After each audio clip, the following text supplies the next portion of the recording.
सुताय गणनाथ नमो नमस्ते श्री गणपते नमो नमः। हनुमान जी महाराज की जय। श्री रामचंद्र भगवान की जय। श्री गायत्री मात की जय। श्री सोमनाथ महादेव की जय। श्री द्वारिकाधीश की जय। कृष्ण कन्हैयालाल की जय। डोंगरे जी महाराज की जय। श्री सुखदेव जी महाराज की जय। श्री भागवत भगवान की जय। ओम नमो भगवते वासुदेवाय।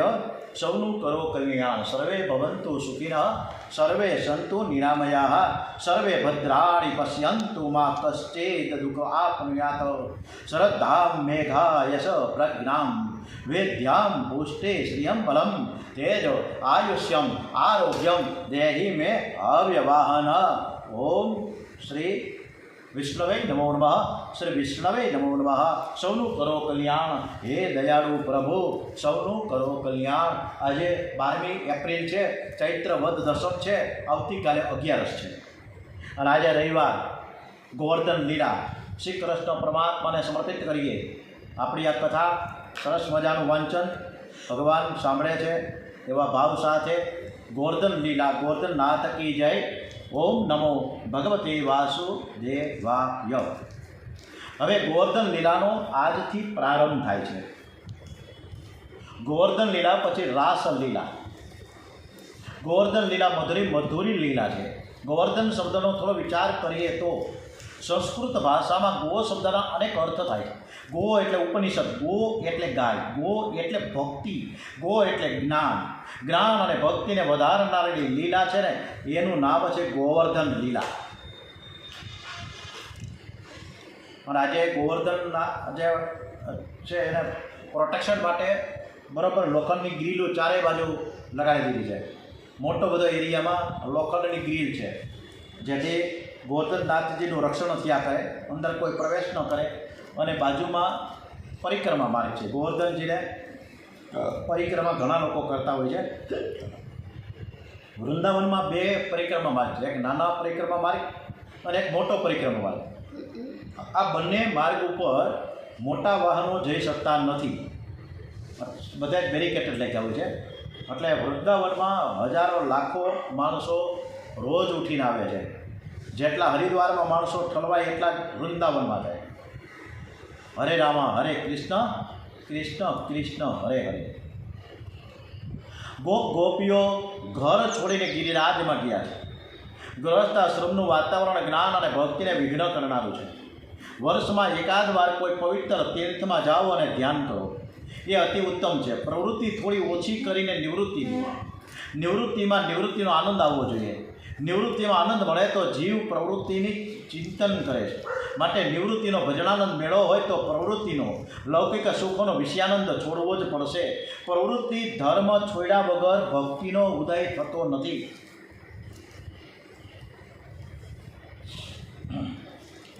एकांत में मन जल्दी थी स्थिर थतुं नथी। एकांत में इंद्रियों वधारे तोफान करे। भक्ति में आनंद न आवे त्यारे मन दबो करे।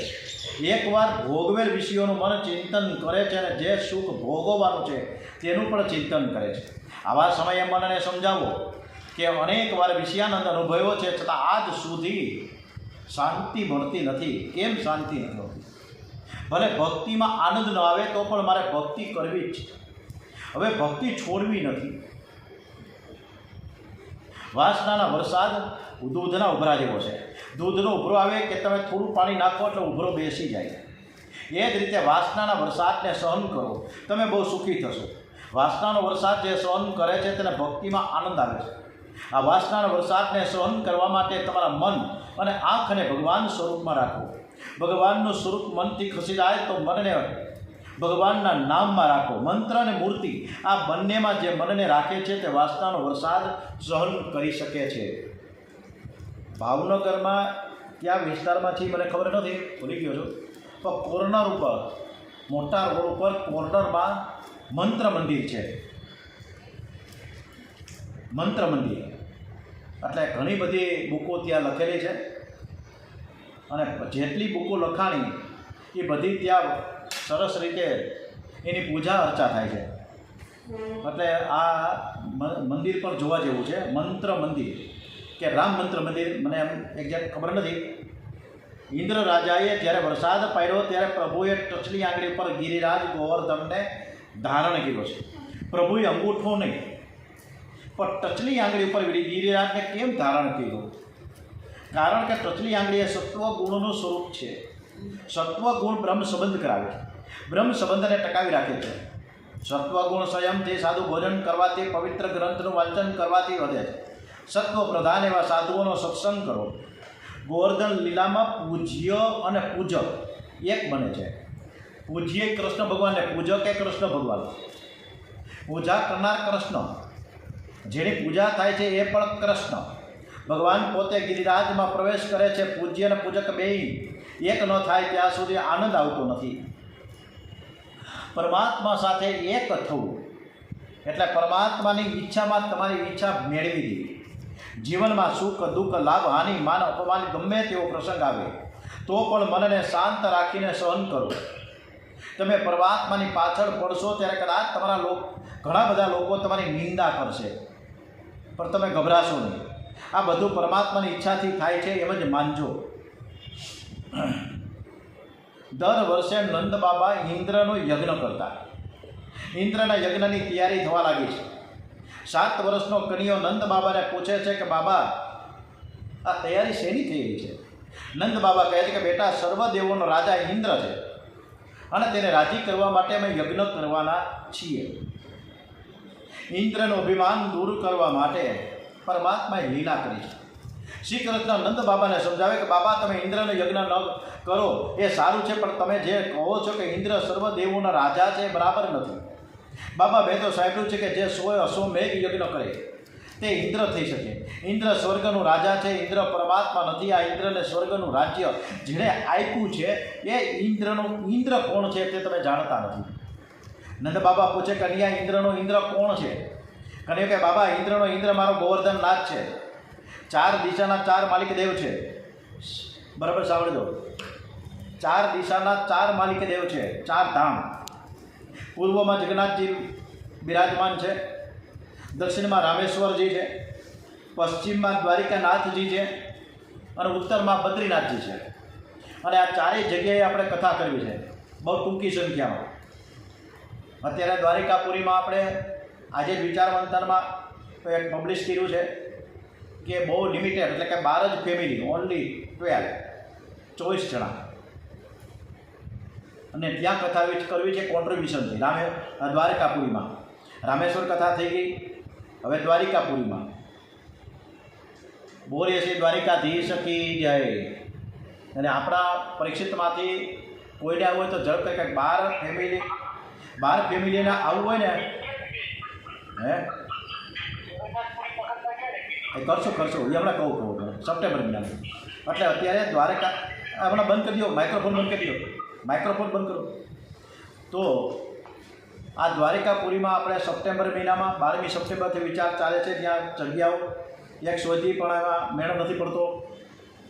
જગન્નાથપુરીમાં પણ સપ્ટેમ્બરના ભાદરવા વધમાં એટલે 15મી સપ્ટેમ્બર પછી ને 25મી સપ્ટેમ્બર પછી આ રીતના પ્લાનિંગ ચાલે છે. જોઈએ આગળ શું થાય.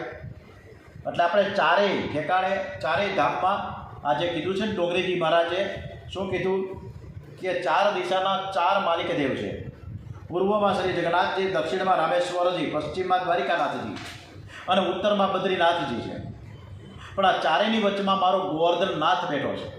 મારો ગોવર્ધનનાથ સર્વનો માલિક એટલે કે મધ્યમાં બેઠો છે. આ ગોવર્ધનનાથ સર્વદેવોનો રાજા છે. ઇન્દ્રને સ્વર્ગનું રાજ્ય આપનાર ગોવર્ધનનાથજી છે. બાબા, આ તમને કાંઈ ખબર છે? તો કે ના, એવી કંઈ ખબર નથી. તો પછી તમે ગોવર્ધનનાથની પૂજા કરો ને. બાબા, તમે ઘણા વર્ષોથી ઇન્દ્રની પૂજા કરો છો, તમને કોઈ દિવસ ઇન્દ્રએ આવીને દર્શન આપ્યા? બાબા કહે ના બેટા, દર્શન તો થયા નથી. કન્યો કહે બાબા, ઇન્દ્ર કંઈક અભિમાની હોય છે, મને તેવું લાગે છે. ઇન્દ્રની તમે ઘણા વર્ષોથી પૂજા કરો છતાં ઇન્દ્ર દર્શન કરવા ક્યારેય આવ્યા? જે દેવના તમે દર્શન કર્યા નથી તે દેવની તમે પૂજા કરો છો. હવે આ કૃષ્ણ કાનુડો 7 વર્ષનો એના બાપાને સમજાવે, પણ પિતાજી આપણો આ ગોવર્ધન તો આપણો પ્રત્યક્ષ દેવ છે અને તેમાં મારા ગોવર્ધનનાથ સૂક્ષ્મ રીતે બિરાજમાન છે. એ આપણા બધાનું રક્ષણ કરે છે. માટે ગોવર્ધનનાથની પૂજા કરો, તે જરૂર દર્શન આપશે. મને તો અનેક વાર એના દર્શન થયા છે. મારો ગોવર્ધનનાથ તો જીવતી જાગતી જ્યોત છે. એટલે આ શીર્ષકે આમ તો જીવતી જાગતી જ્યોત તરીકે જ ગોવર્ધન લીલામાં છે. આજે ઇન્દ્રનો ગર્વ ઉતારવા માટે શ્રી કૃષ્ણે બધાને ઇન્દ્રદેવની પૂજા કરવાને બદલે ગોવર્ધનનાથની પૂજા કરવાનું સમજાવે છે. નંદ બાબા કહે, બેટા ગોવર્ધનનાથની પૂજા કરવા મને કોઈ વાંધો તો નથી, પણ તે પૂજાથી કદાચ ઇન્દ્રદેવ નારાજ થઈ જાય તો? કનૈયો કહે કે નારાજ થઈને શું કરી શકવાના? મારે ગોવર્ધનનાથ સર્વનું રક્ષણ કરશે, કોઈનો વાળ વાંકો નથી થવાનો. બાબા આજ સુધી કોઈ દિવસ તમે ગોવર્ધનનાથની પૂજા કરીશ? નંદ બાબા કહે, ના બેટા. કનૈયો કહે, છતાં ગોવર્ધનનાથજી અમારું રક્ષણ કરે છે અને અમને પ્રસાદ આપે છે. બાબા એકવાર હું ગાયો લઈને મારા મિત્રોની સાથે જંગલમાં ગયો હતો, અને આ રસ્તામાં અમને મોટા બધા 2 વાઘ અને સિંહ દેખાણા. બાબા અમે તો ખૂબ જ ડરી ગયા, ભય પામ્યા. અને એ જ વખતે ગિરિરાજની ગુફામાંથી 4 હાથવાળો કે દેવ બહાર આવ્યો, અને તે દેવે વાઘને માર્યા. અમે એમને પગે લાગ્યા. ત્યારે તેણે મારા માથા ઉપર હાથ પધાર્યો અને કહ્યું કે ગિરિરાજમાં રહેનાર ગોવર્ધનનાથ હું જ છું. બેટા તું મને બહુ જ વહાલો લાગે છે, તને જોતાં મને પ્રેમ જાગે છે. હું મારી બધી જ શક્તિ તને હું આપવાનો છું. બાબા ગોવર્ધનનાથે મારા માથા ઉપર હાથ પધરાવ્યો છે. મારી ઉપર તેની બહુ કૃપા છે, માટે તમે ગોવર્ધનનાથની પૂજા કરો. નંદ બાબા કહે, અમે ગોવર્ધનનાથની પૂજા તો કરીએ, પણ અમે પૂજા વિધિ તો કંઈ જાણતા નથી, કરવું હું? અને પૂજા કેવી રીતે કરી શકો સમજાવો. કનૈયો કે બાબા હું પૂજા વિધિ જાણું છું, તમે ચિંતા ના કરો. બેસતા વર્ષે પૂજા કરીશું. મારે મોટો અન્નકોટ કરવો છે, મારે આખા ગામને જમાડવું છે અને બધાને પ્રસાદ આપવો છે. બાબા સાચું કહું, મારે ઠાકોરજી આરોગ્ય છે ને તેમના તમને બધાનું દર્શન કરાવીશ. લાલા બધાને પોતપોતાના ઘરેથી ભાતની સામગ્રી લાવવાનું કહે છે. જેના ઘરની સામગ્રી ઠાકોરજી આરોગ્ય છે ને એના ઘરમાં લક્ષ્મીજી અને અન્નપૂર્ણાજી બિરાજમાન થાય. એટલે આપણે 56 ભોગનો પ્રસાદ કરીએ છીએ ગોવર્ધન લીલામાં, હરિદ્વાર કથામાં, વૃંદાવનની કથામાં. દરેક વખતે કથામાં દરેક કથામાં હોય છે. આપણી એકની વાત નથી, જનરલ બધી ગોવર્ધન લીલામાં 56 ભોગ. અને આપણે બધાએ સાથે થોડો થોડો પ્રસાદ લાવવાનો હોય અને સરસ મજાના ગોવર્ધનનાથને સમક્ષ મૂકીએ. કેટલી બધી વેરાયટી હોય. હવે તો બધાએ ગોવર્ધનનાથની પૂજા કરવા માટે તૈયાર થઈ ગયા છે. વ્રજવાસીઓને તે આનંદ થયો છે. બધા જ પવિત્રતાથી ભાતની સામગ્રી બનાવી છે. બેસતા વર્ષના દિવસે સૌ ગિરિરાજના ચરણમાં આવ્યા છે. શાસ્ત્રોમાં એવું વર્ણન છે કે ગોવર્ધનનાથને 1000 મુખ છે, અનેક મુખ છે. પ્રધાન મુખ જતિપુરામાં છે, મુખારવિંદ છે જતિપુરામાં છે. જતિપુરાની બરોબર સામે બેઠકજી છે. વૈષ્ણવ લોકો ત્યાં બેઠકજી કરવા જાય છે, જારી ભરવા જાય છે. બરોબર સામે જ સદમુખ છે. અને ત્યાં ગોવર્ધનનાથજીને જે જતિપુરા મુખારવિંદ છે ને ત્યાં કેટલું બધું દૂધ ચડાવવામાં આવે છે, અભિષેક થાય છે. ઘડાના ઘડા એમ કહેતો ચાલે. આ જતિપુરા ઓલામાં આવે છે. આપણે પરિક્રમા કરો ને ત્યારે જતિપુરા રસ્તામાં આવે. જતિપુરાથી આગળ વધો ત્યારે પૂંછડીકા લોટ આવે, અને એ આવે છે રાજસ્થાનમાં. આ છે યુપીમાં. અને પછી રાજસ્થાનમાં પ્રવેશ કરીને પછી પૂંછડીકા લોટા. એટલે એમાં કૃષ્ણ ભગવાનનું મંદિર નથી, મધુમંગલ એટલે સખાનું છે મંદિર. એટલે આ બધી જ અદ્ભુત છે. અને આ બધી પરિક્રમા ઘણા લોકો અત્યારે દંડવંત કરતાં ઉઘાડા પગે ચાલતા ઊંધા માથે થતા જાય છે. અને રસ્તા ઉપર ઠેકાણે અન્નક્ષેત્ર ચાલે છે. કોઈ ગરમ પાણી શિયાળામાં પાય, કોઈક ઠંડુ સરસ મજાનું ઉનાળામાં પાય, તો કોઈક ભોજન ખોરાવે, કોઈક આઈસ્ક્રીમ ખોરાવે. આવી બધી સતત 365 દિવસ ગોવર્ધન પરિક્રમા ચાલે છે. બધા જ બ્રાહ્મણોને આમંત્રણ આપવામાં આવ્યું છે. પૂજાની તૈયારી શરૂ કરી છે. શ્રી કૃષ્ણ સર્વદેવોને માન આપે છે. જે બધાને માને એ મોટો હોય. પૂજાના આરંભમાં કનૈયાએ કહ્યું કે પહેલાં ગણપતિ બાપાની પૂજા કરવી જોઈએ. ગણપતિની પૂજા વિના ગોવર્ધનનાથની પૂજા થાય નહીં. તમે કાંઈ પણ સારું કરો તેના પહેલાં ગણપતિજીની પૂજા કરવી જ પડશે. ગણપતિ બાપા વિઘ્નકર્તા અને વિઘ્નહર્તા પણ છે. હરિ ઓમ ગણાનામતા ગણપતિ ગુણવામહે પ્રિયાણામતા પ્રિયપતિ ગુણવામહે નિધિનામતા નિધિપતિ ગુણવામહે વસો મમ આહમ જાની ગર્ભધમા તમ જાસી ગર્ભધમમાં. પ્રથમ ગણપતિ મહારાજની પૂજા થઈ, પુણ્યાવાન થયું. પછી ગોવર્ધનનાથની પૂજા કરે છે. બ્રાહ્મણો વેદ મંત્રો બોલી રહ્યા છે. હરિ ઓમ જગ્નેન જગ્નમય જંત દેવાસ્થાની ધર્માણી પ્રથમાન્યાસન દેહનાકમ મહિમાન સચંત યત્ર પૂર્વે સાધ્ય શાંતિદેવા નાના સુગંધી પુષ્પાણી યથા કાલોદ્ભવાનિ જ પુષ્પાંજલિ મર્યાદત શ્રી ગોવર્ધનનાથજી નમો નમઃ. ગોવર્ધનનાથ ઉપર દૂધથી અભિષેક કરે છે. આ અભિષેકમાં દૂધની ધારા છે ને અખંડ રહેવી જોઈએ, ખંડિત ન થવી જોઈએ. ધારા ખંડિત થાય તો અભિષેકનો ભંગ થાય છે. પરંતુ ઠાકોરજી તો બહુ પ્રેમાળ છે, દૂધની ધારા ખંડિત થાય કે ન થાય, પણ તમારા મનની ધારા ખંડિત ન થાય એનું ખાસ ધ્યાન રાખજો, એમ ઠાકોરજી આપણે કહે. મન સતત પરમાત્માના ચરણનું ચિંતન અને સ્મરણ કરે એ જ અભિષેકનું રહસ્ય છે. વ્રજવાસીઓ દૂધથી અભિષેક કરે છે. પછી તો કન્યા કહે મારા ગોવર્ધનનાથને નવડાવીશ, મારે અભિષેક કરવો છે. આજે ભગવાન શ્રી કૃષ્ણ પૂજા કરે છે. ગોવર્ધનનાથનો જળથી અભિષેક કરવા માટે ગોપ બાળકોને જમુના નદીનું જળ ભરી લાવવા માટે કહે છે. ગિરિરાજથી શ્રી યમુનાજી દૂર છે, બાળકો યમુનાજીનું જળ લઈ આવે છે. ગિરિરાજનું સ્વરૂપ બહુ વિશાળ છે. બાળકો જળ લાવીને થાકી જાય છે. ઠાકોરજીની સેવા કરતાં શરીર થાકી જાય, ખૂબ પસીનો નીકળે. પછી પરમાત્માને વંદન કરીને કહો કે મારે આજે કાંઈ થતું જ નથી, તો પરમાત્માને દયા આવશે. મનુષ્ય પૈસા માટે પસીનો પાડે છે, પણ પરમાત્મા માટે પસીનો પાડતો નથી. બાળકો કહે કન્યા ઠાકોરજી તો બહુ મોટા છે ને નવડાવવા માટે તો ઘણું પાણી જોઈ છે, અમે તો થાકી ગયા. કન્યા ગોવર્ધનનાથજીને પ્રાર્થના કરે છે, હે ગોવર્ધનનાથ, મારા મિત્રો થાકી ગયા છે, તમારા ચરણોમાં ગંગા યમુના સર્વે રહેલા છે, કૃપા કરી કોઈને પ્રગટ કરો. અને એ જ સમયે ગિરિરાજમાંથી ખડખડ ખડખડ કરતા કરતા ગંગાજી પ્રગટ થયા છે. બોલીએ શ્રી ગંગે મયા માત કી જય. અને એને માનસી ગંગા કહેવામાં આવે છે. ગંગાજળથી ગોવર્ધનનાથને ખૂબ જ અભિષેક કર્યો, સ્નાન કરાવ્યું છે. પછી શ્રી કૃષ્ણ ગિરિરાજનો સુંદર શૃંગાર કરે છે. પીળું પિતાંબર પહેરાવે છે, કેસરી ઉપરાણા છે. કનૈયો ઠાકોરજીનો શૃંગાર કરે ને પછી તો પૂછવાનું જ શું, કનૈયો કનૈયાને શૃંગાર કરે છે, કારણ કે ગોવર્ધનનાથ જ કનૈયો છે અને જે પૂજા કરી રહ્યો છે એ કનૈયો છે. હવે કનૈયો કનૈયાને શૃંગાર કરે પછી પૂછવાનું શું હોય, જોરદાર જ હોય ને. આ જગત શ્રી કૃષ્ણે બનાવ્યું છે, તેને બધાના ચહેરા જુદા જુદા બનાવ્યા છે. એકનો ચહેરો બીજા સાથે મળતો આવતો નથી, અને જો સોણ આની પણ મળતો આવે તો ગરબડ થઈ જાય. મોરનું ઈંડું ધોળું હોય છે, પણ તે ધોળા ઈંડામાં ભગવાન અવનવા રંગ કેવી રીતે પૂરતા હશે? એ કોણ ચિત્રકાર હે? મોરનું ચિત્રામણ કેવું હોય છે? આ જગત એ પ્રભુનો મોટો ચમત્કાર છે. આજે શ્રી કૃષ્ણ શૃંગાર કરે છે, ગોવર્ધનનાથ બહુ પ્રસન્ન દેખાય છે. આજે પરમાત્માના દર્શનમાં બહુ આનંદ આવે છે. વ્રજવાસીઓ કહે કન્યા તારા ઠાકોરજી એમને જોઈને ગાલમાં ધીરે ધીરે હસે છે. આજે તે અતિ પ્રસન્ન દેખાય છે. કન્યા અભિષેકના દર્શનમાં બહુ આનંદ આવે છે. તમે કોઈ વાર દર્શન કરવા જાઓ તો યાદ રાખીને દર્શન કરજો. ઠાકોરજીની આંખ બહુ સુંદર છે. પ્રભુની આંખ જગતને નિહાળવા માટે નથી, તે તો વગર આંખે પણ જોઈ શકે છે. પ્રભુની આંખ જીવનું આકર્ષણ કરવા માટે છે. તમે ભગવાનની ડાબી કે જમણી બાજુ ગમે તે બાજુ જઈ પ્રાર્થના કરો, હે પ્રભુ હું તમારા શરણે આવ્યો છું, મારે કંઈ માંગવું નથી, મારી બહુ ભાવના છે, એકવાર મને તમે દર્શન આપો. તમે જે બાજુ ઊભા રહી ઠાકોરજીની પ્રાર્થના કરી હશે તે બાજુએ પ્રભુ આંખ ફેરવશે.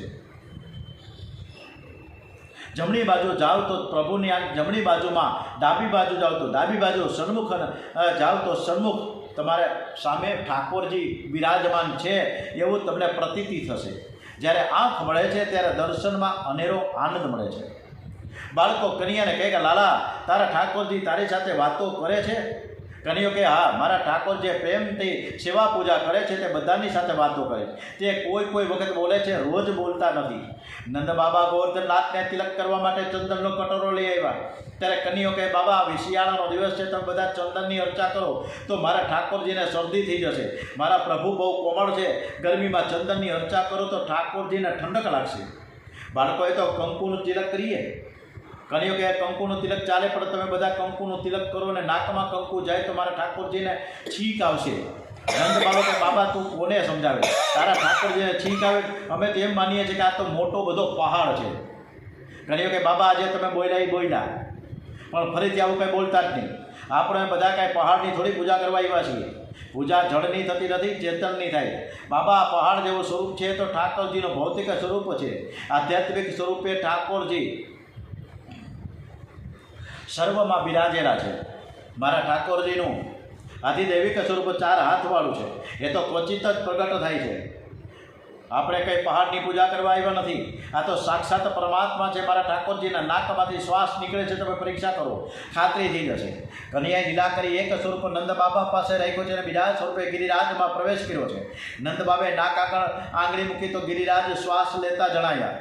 નંદ બાબા કહે, કન્યા, તે તો અમને જાગતી જ્યોત બતાવી છે, આ તો પ્રત્યક્ષ પરમાત્મા છે.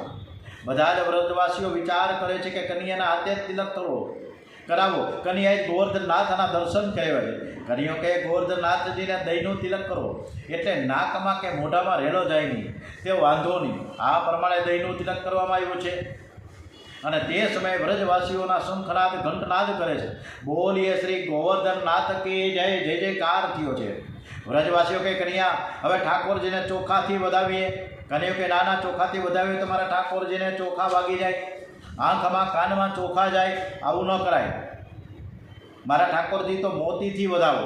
કન્યાના ગળામાં મોતીની કંઠીઓ હતી અને કંઠી તોડી નાખી અને મોતી મિત્રોને આપ્યા. ગરીબ ગોવાળના હાથમાં મોતી એવા છે, કિંમતી મોતી જોઈને તેમનું મન લલચાયું છે. એવો કન્યાને કે, કન્યા, અમારે ઘેર એક પણ મોતી નથી, જો તું કહે તો મોતીની કંઠી કરવા માટે અમારે ઘેર લઈ જઈએ. કન્યાઓ કે, સેવામાં મન મોટું રાખો. તમે જો આ મોતીથી ઠાકોરજીને વધાવશો ને તો તમારા ઘરમાં હોય મોતીની કોઠીઓ ભરાઈ જશે. જીવને ખાતરી થાય છે કે મને કંઈક વધારે મળશે, મારા ઉપર કૃપા કરશે, ત્યારે તે થોડું વધારે વાપરશે, બધું નહીં વાપરી નાખે. બધા જ ગોવર્ધનનાથને મોતીથી વધાવી લે છે. બોલીએ શ્રી ગોવર્ધનનાથ કી જય, જય જયકાર થયો છે. બધા પૂછે છે, કન્યા, હવે કરવાનું શું? કન્યાઓ કે, મારા ઠાકોરજીને ભૂખ લાગી છે, માટે સામગ્રી લાવો. ભગવાનની સન્મુખ સામગ્રી પધરાવે છે, તુલસીજી અર્પણ કરે છે. ભગવાનને ભોગ ધર્યા વગર ખાશો નહીં. ભોગ ન ધરવાથી ભગવાન ભૂખ્યા તો રહેતા નથી, પણ તમને કોઈ દિવસ ભૂખ્યા રહેવાનો પ્રસંગ જરૂર આવશે, આ જન્મમાં નહીં તો બીજા જન્મમાં. બધા પૂછે છે કે, શું કન્યા, તારા ગોવર્ધનનાથને ભૂખ પણ લાગે છે, તે સાચા સાથ ખાશે? કન્યાઓ કે, હા, મારો નાથ તો જીવતી જાગતી જ્યોત છે, તે પ્રત્યક્ષ આરોગ્ય છે. કન્યાઓ હાથ જોડીને ગોવર્ધનનાથને પ્રાર્થના કરે છે, હે ગોવર્ધનનાથ, તમને કોણ જમાડી શકે? તમે તો જગતને જમાડો છો. અમે વ્રજવાસીઓ બહુ પ્રેમથી, પવિત્રતાથી તમારા માટે સુંદર સામગ્રી બનાવી લાવ્યા છીએ. અમારી ભાવના છે કે તમે આરોગો. અમે દર્શન કરીને પ્રત્યક્ષ પ્રગટ થઈને આરોગો. કન્યાએ ગમત કરી એક સ્વરૂપ નંદ બાબા પાસે રાખ્યો અને બીજા સ્વરૂપે ચતુર્ભુજ સ્વરૂપે ગિરિરાજનીના શિખર ઉપર ગોવર્ધનનાથ પ્રગટ થયા છે. કન્યાઓ પોતે જ પોતાને પગે લાગે છે. કન્યાઓ કે, બાબા, મારા સાક્ષાત પરમાત્મા છે. હું તેમને નહોતો જે કહેતો કે મારા ઠાકોરજીનું આધિદૈવિક સ્વરૂપ 4 હાથવાળું છે. બધા જ ઠાકોરજીને વંદન કરીને કહે છે કે, હે ગોવર્ધનનાથ, તમે આરોગો. ગોવર્ધનનાથજી શિખર ઉપર પ્રગટ થયેલા અને સામગ્રી તળેટીમાંથી ઠાકોરજીએ શિખર ઉપરથી હાથ લંબાવીને એક એક છાપડી ઉઠાવી અને સામગ્રી ખાવા લાગ્યા છે. ગોવાળો આશ્ચર્યચકિત થયા છે, રાજી થયા છે. કન્યા, આ તો બધું જ ખાઈ જશે, આપણા હાટું કંઈ રાખશે કે નહીં? કન્યાનો ઠાકોર તો જીવતી જાગતી જ્યોત છે, એટલે કાંઈક તો રાખશે. ગોવર્ધનનાથને ઘણી સામગ્રી આરોગતા જોઈ બાળકો ગભરાઈને કહેવા લાગ્યા, કન્યા, આ બધું ખાઈ જશે. તારો ઠાકોર ઘણા સમયથી ભૂખો એવું લાગે છે, આપણા માટે કંઈ રાખશે કે નહીં? કન્યા, તું તો અમને આપ્યા વગર કાંઈ દિવસ ખાતો નથી અને આ તારો ગોવર્ધન એકલો જ બધું ખાઈ જાય છે. કન્યાઓ સમજાવે છે કે મારો ઠાકોર બધું આરોગ્ય છે અને જેટલું તે આરોગ્ય છે તેટલું પ્રસાદ રૂપે પાછું પણ આપશે. મારા ઠાકોરજી જે ઘરમાં ભોજન કરે છે તે ઘરમાં લક્ષ્મીજી, અન્નપૂર્ણાજી પધારે છે. તમે બરાબર દર્શન કરો, મારા ગોવર્ધનનાથ પાસે લક્ષ્મીજી પણ આવીને ઊભા છે. તમે જમાડવામાં ઉતાવળ કરો એ યોગ્ય નથી, શાંતિ રાખો. બાળકોએ, કન્યા, તારા ઠાકોર જમે છે ત્યારે મારે શું કરવાનું? કન્યાઓ કે, ચાલો આપણે બધા ગિરિરાજ મહારાજને પરિક્રમા કરીએ. પણ વ્રજવાસીઓએ શ્રી કૃષ્ણ ગોવિંદ હરે મુરારે, હે નાથ નારાયણ વાસુદેવ, શ્રી કૃષ્ણ ગોવિંદ હરે મુરારે, હે નાથ નારાયણ વાસુદેવ કીર્તન કરતાં કરતાં પરિક્રમા કરે છે. પછી ગોવર્ધનનાથની આરતી ઉતારી બ્રાહ્મણો સાધુઓનો પ્રસાદ આપ્યો અને પછી વ્રજવાસી જમવા બેઠા છે. નાનકડો કન્યો પીરસવા નીકળ્યો છે. માલિક પીરસવા જાય છે. બધાને સમજાવે છે કે આ પ્રસાદ દેવોને પણ દુર્લભ છે, તમે બધા પ્રેમથી પ્રસાદ લેજો, પણ જરાય છાંડશો નહીં. આ પ્રસાદમાં ઠાકોરજીનું અધરામૃત ટપક્યું છે, તેથી તે ઘણો મીઠો લાગે છે. પ્રસાદનું અપમાન કરે તેને પાપ લાગે છે. થાળીમાં પતરાળામાં જરાય છાંડવું નહીં. કન્યાના મિત્રો હસી મજાકમાં કહેવા લાગ્યા, કે કનૈયા થોડું છાંડું તો શું થાય? ઘરે કાંઈ તમે થોડું પણ છાણશો ને તો ગોવર્ધનના તમને સપનામાં એવી લાકડીથી મારશે. પ્રસાદનું અપમાન તે પ્રભુનું અપમાન, પણ આવું એવું આપવું નહીં. શાસ્ત્રમાં કહ્યું છે કે જે તમારું એઠું ખાશે તે તમારું થોડું પુણ્ય લઈ જશે, માટે એઠું કોઈને આપવું નહીં. ગોપ બાળકો કહે કન્યા આજે તો એવી સુંદર સામગ્રી બની છે કે એક પેટને બદલે 3 પેટ થઈ જાય તો સારું. બધા જ વ્રજવાસીઓ આનંદભાઈમાં છે. પ્રસાદ લીધા પછી બધા જ વ્રજવાસીઓ ગિરિરાજના ચરણમાં આવ્યા છે. આ બાજુ નારદજી ઇન્દ્ર પાસે ગયા અને કહે છે તું શેનો દેવનો રાજા, આ ગોવાળોએ તારું અપમાન કર્યું છે, તારી પૂજા મૂકી, ગોવર્ધનનાથની પૂજા કરી છે. ઇન્દ્ર રાજાને ક્રોધ આવ્યો. ઇન્દ્ર રાજાએ મેઘને હુકમ કર્યો વ્રજ ઉપર તૂટી પડો, મુસળધાર વરસાદ પાડો. કાર્તક મહિનો હોવા છતાં વ્રજ ઉપર ભારે મેઘા ખાંગા થયા. આવો વરસાદ જોઈ બધા જ ગભરાઈ ગયા છે. નંદ બાબા પણ વ્યાકુળ થયા છે. કનૈયો કહે બાબા જરાય ચિંતા કરો માં, કોઈ ગભરાતા નહીં. મારો ગોવર્ધનનાથ આપણા સર્વનું રક્ષણ કરી રહ્યા છે. ગોવર્ધનનાથમાં વિશ્વાસ રાખો. મેં પ્રેમથી ગોવર્ધનનાથની પૂજા કરી છે. રાત્રે ગોવર્ધનનાથ મને સ્વપ્નમાં આવીને કહેલું કે તારી પૂજા હું પ્રસન્ન થયો છું.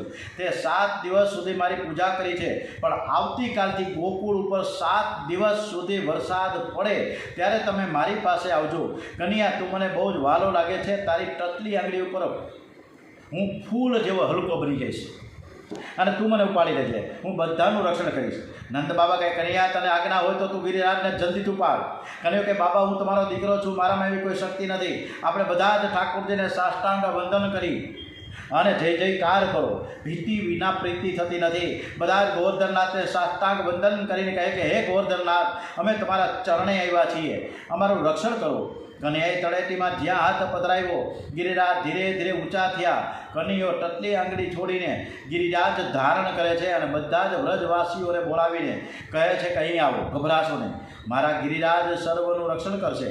બધા ત્યાં દોડી ગયા છે. આજે શ્રી કૃષ્ણ ગિરિરાજ ધરણ થયા છે. વ્રજવાસીઓ રોજ કનૈયાના દર્શન કરે છે. પણ આજનો કનૈયો કંઈક જુદો જ લાગે છે. દાઉદજીએ 6 રૂપે ગિરિરાજને ઘેરો ગયેલો છે, જેથી વરસાદનો છાંટો પણ અંદર ના આવે. શ્રી કૃષ્ણએ સુદર્શન ચક્રને આજ્ઞા કરી.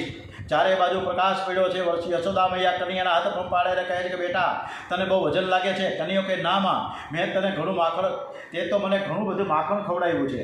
હવે મને એટલું બધું જોર આવી ગયું છે ને કે તું મારી ચિંતા કરવા મને કાંઈ થાક લાગતો નથી. કેટલાક ગોળ વિચાર કરે કે કનૈયો 7 વર્ષનો બાળક છે, આવડો મોટો ગિરિરાજ કનૈયાની આંગળી ઉપર ક્યાં સુધી રહેશે? એટલે તેણે પોતાની લાકડીનો ટેકો આપ્યો. કનૈયા તું થાકી જઈશ, તારો હાથ લઈને અમારી લાકડી ઉપર ગોવર્ધનનાથ ઊભા રાખીશું. અને બધાએ ગોવર્ધનનાથજીને ટેકો આપવા માટે, કૃષ્ણ ભગવાનને સપોર્ટ કરવા માટે લાકડીઓ લઈને અને ઊભા થઈ ગયા. કનૈયો કહે ગોવર્ધનનાથ તમારી લાકડી ઉપર હોય તો મારે જરાય પણ કષ્ટ હવે નહીં થાય તો મારો હાથ હું નીચે કરું. બાળ મિત્રો કે કનૈયા તું હાથ નીચો કર, અમે લાકડી પર બરાબર રાખ્યો છે, ચિંતા ન કરો.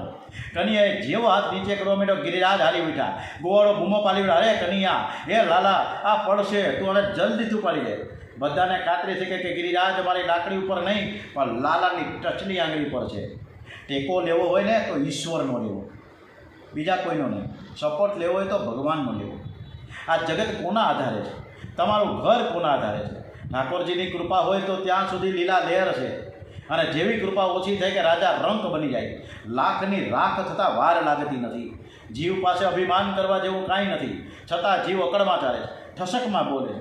દુઃખમાં વિપત્તિમાં એકમાત્ર ઈશ્વરનો જ આશરો લેવો. ગોવાળીઓએ પણ ગોવર્ધનનાથનો આશરો લીધો. 7 દિવસથી લીલા થઈ છે. કનૈયાએ વાંસળી વગાડી છે. વ્રજવાસીઓ ગિરિરાજ ધરણ શ્રી કૃષ્ણના દર્શન કરે છે. ગોવર્ધનનાથ પણ વાંસળી સાંભળી ડોલવા લાગ્યા છે. ગિરિરાજ ધરણનું સ્વરૂપ એવું દિવ્ય છે કે વ્રજવાસીઓ 7 દિવસ સુધી દેહ ધર્મને ભૂલી ગયા છે. કોઈને ભૂખ તરસ લાગતી નથી. આ રીતે સતત 7 દિવસ સુધી ગોવર્ધન પર્વત નીચે સઘળા વ્રજવાસીઓ તથા ગાયોનું ભગવાન શ્રી કૃષ્ણ રક્ષણ કરી રહ્યા છે. ઇન્દ્રને ખાતરી થઈ ગઈ કે કનૈયો પરમાત્મા છે. એનું બધું અભિમાન ઓગળી ગયું. એણે મેઘોને આજ્ઞા કરી, તમે વરસાદ બંધ કરો. વરસાદ બંધ થયો, સૂર્ય ઉદય થયો. વ્રજવાસીઓ બધા બહાર આવ્યા છે, વ્રજમાં જાય છે. ઇન્દ્ર રાજાને ઘણો પશ્ચાતાપ થયો. ઇન્દ્રાદિત્ય દેવો શ્રી કૃષ્ણની પૂજા કરવા લાગ્યા. ઇન્દ્ર પ્રાર્થના કરે કે મારી ભૂલ થઈ ગઈ, ક્ષમા કરો, ક્ષમા કરો. ઇન્દ્ર શ્રી કૃષ્ણનો દૂધથી અભિષેક કરે છે. જ્યાં દૂધ ભેગું થયું ને ત્યાં કુંડ બન્યો, અને એ કુંડનું નામ બન્યું છે, નામ રાખ્યું છે સુરભી કુંડ. અને આ પરિક્રમા માર્ગ ઉપર સુરભી કુંડ આવે. આજે બધાને ખાતરી થઈ ગઈ કે કન્યો બાળક નથી, પરમાત્મા છે. એના કારણે તો અમે બધા બચી ગયા. લોકોને શંકા થવા લાગી કે આ નંદજીનો લાલો છે કે મોટો દેવ છે, પરમાત્મા છે, ઈશ્વર છે, કાંઈ ખબર પડતી નથી. બધા જ વ્રજવાસીઓ નંદ બાબાના આંગણામાં ભેગા થયા. એક વ્રજવાસી કે આ નંદ બાબાનો દીકરો નથી, તો બીજો કહે તમને તો શંકા આવી જાય. મને તો કન્યાના જન્મથી જ શંકા હતી કે નંદ યશોદા ગોરા અને કન્યો કાળો કેમ છે. વ્રજવાસીઓની સભા ભેગી થઈ. નંદ બાબાને સભામાં બોલાવી પૂછવામાં આવ્યું, નંદજી તમે સાચું કહેજો, કન્યો તમારો દીકરો છે? નંદ બાબે હાથ જોડીને કહ્યું, ગાયોના સુગંધ ખાઈને કહું છું કે કન્યો મારો દીકરો છે. આ વાત યશોદાજીને કાને ગઈ. યશોદા મૈયા કન્યાને પૂછે કે બેટા તું કોનો દીકરો? કન્યો કે માં તારો દીકરો. યશોદાજીએ ગમત કરી, બેટા તું મારો દીકરો નહીં, દાઉદજી મારો દીકરો છે. કન્યાએ રડવા માંડ્યું, ના ના માં, હું તારો દીકરો છું, તું મારી માં છો. યશોદા મૈયાએ કન્યાને ઉઠાવીને ગોદમાં લીધો અને પછી કહ્યું કે બેટા લોકોને શંકા થાય, યશોદા નંદ ગોરાને તું કાળો કેમ? માં દોષ તારો છે. રાત્રે 12 વાગે મારો જન્મ થયો. મેં તને જગાડવા માંડી પણ તું જાગી નહીં. તે સવાર સુધી અંધારામાં આડોટતો રહ્યો. અંધારું મને વળગી પડ્યો અને તેથી હું કાળો થઈ ગયો. યશોદામાં બહુ જ ભોળા છે. એ કન્યાની વાતને સાચી માને છે. 12 વાગ્યા સુધી જાગતી હતી. પછી મને શું થયું એની કંઈ ખબર જ નથી. એ માને છે કે મારી ભૂલને કારણે કન્યો છે ને એ કાળો થયો છે.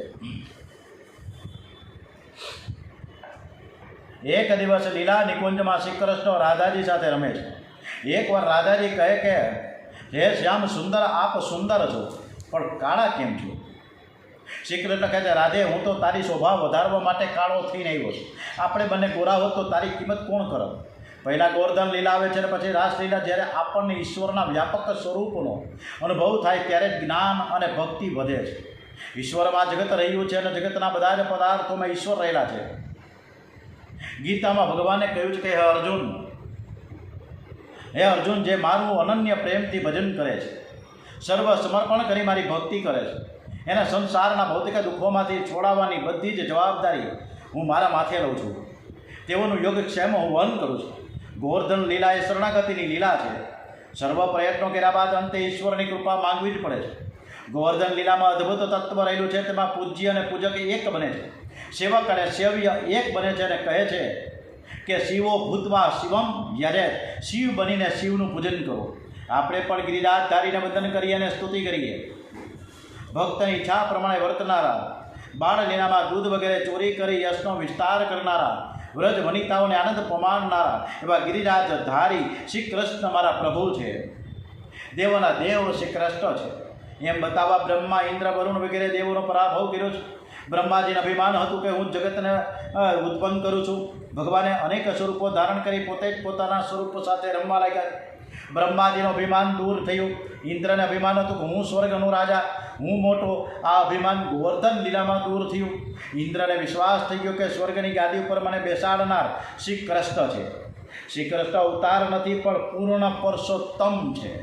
બોલીએ શ્રી કૃષ્ણ કનૈયા લાલ કી જય. ઓમ શ્રી ગણપતિ મહારાજ કી જય, હનુમાનજી મહારાજ કી જય, શ્રી ભાગવત ભગવાનજી મહારાજ કી જય. ઓમ નમો ભગવતે વાસુદેવાય. ઓમ નમઃ પાર્વતી પતય. હર હર મહાદેવ હર.